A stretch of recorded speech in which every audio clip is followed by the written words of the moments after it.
Assalamualaikum warahmatullahi wabarakatuh. Perkenalkan, nama saya Mita Aulia Aziza, Stambuk A241-20026 dari Program Studi Pendidikan Fisika Fakultas Keguruan dan Ilmu Pendidikan Universitas Tadulako. Pada video ini, saya akan membahas mengenai koefisien muai panjang yang merupakan percobaan ketujuh dari praktikum fisika dasar. Baik, sebelumnya kita harus tahu dulu apa itu pemuaian. Pemuaian adalah bertambahnya ukuran suatu benda karena pengaruh perubahan suhu atau bertambahnya ukuran suatu benda karena menerima kalor. Pemuaian terjadi pada tiga zat, yaitu pemuaian pada zat padat, pada zat cair, dan pada zat gas. Pemuaian pada zat padat ada tiga jenis, yaitu pemuaian panjang untuk satu dimensi, pemuaian luas untuk dua dimensi, dan pemuaian volume untuk tiga dimensi. Sedangkan pada zat cair dan zat gas hanya terjadi pemuaian volume saja. Koefisien muai panjang yang dilambangkan dengan alfa adalah perbandingan pertambahan panjang benda dari panjangnya semula setiap kenaikan suhu sebesar 1 satuan suhu.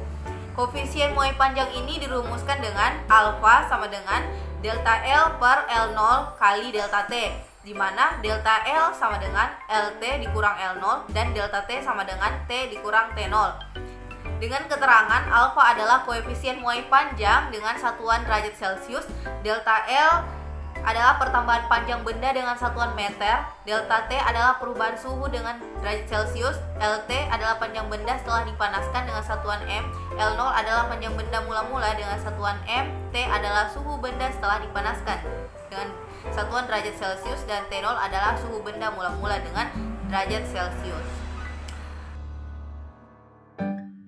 Faktor yang mempengaruhi pemuaian adalah pertama adalah panjang benda. Semakin panjang ukuran suatu benda padat yang dipanaskan, maka semakin besar pemuaiannya. Contohnya, sebuah batang besi yang panjangnya 1 meter sebelum dipanaskan akan memuai menjadi 2 kali lipat dari pemuaian batang besi lainnya yang panjangnya 0,5 meter sebelum dipanaskan. Kedua, besarnya perubahan suhu. Semakin besar perubahan suhu yang dialami suatu benda antara sebelum dan sesudah dipanaskan, semakin besar pula pemuaiannya. Contohnya ada dua batang besi, yaitu batang besi A dengan panjang 1 meter, suhu awalnya 30 derajat Celcius, dipanaskan sampai suhu 100 derajat Celcius.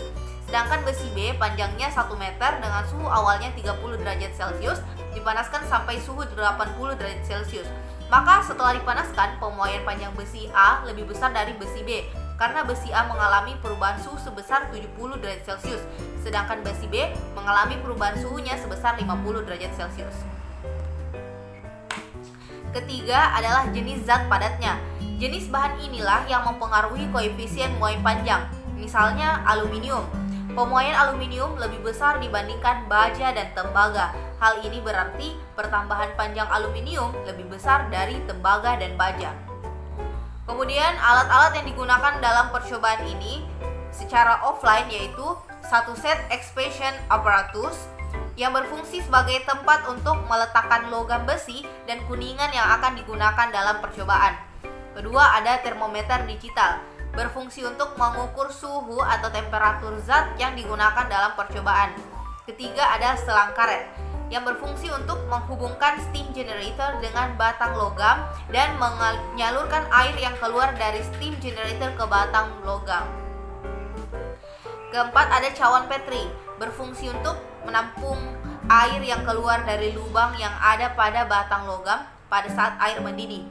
Kemudian ada dial gauge yang berfungsi untuk mengukur perubahan relatif panjang suatu logam. Kemudian ada steam generator yang berfungsi untuk menampung air yang akan dididihkan atau sebagai tempat untuk memanaskan air. Nah, adapun alat dan bahan praktikum secara online, yang pertama adalah laptop untuk menginstal aplikasi Virtual Lab. Kemudian yang kedua ada aplikasi Virtual Lab untuk melakukan percobaan online. Ketiga ada ballpoint untuk mencatat hasil percobaan. Keempat ada kertas untuk mencatat data hasil pengamatan. Nah teman-teman, pernahkah kamu memperhatikan rel kereta api? Ada yang unik loh pada desainnya, yaitu adanya celah yang sengaja dibuat. Wah, apa ya fungsinya kira-kira?